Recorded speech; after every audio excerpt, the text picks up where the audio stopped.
Hey guys, welcome back to TechMan. Today, let me show you how to change email in Rise of Kingdoms.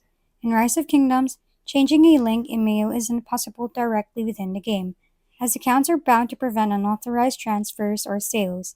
If you need to update your email, the only reliable method is to contact official customer support through the in-game settings. When doing so, you'll need to verify ownership of the account, typically using your original email, account details, and possibly either identifying information. The request to change for general account management, you can also access the account section or use the switch accounts option beside your UID to log into a different account if needed.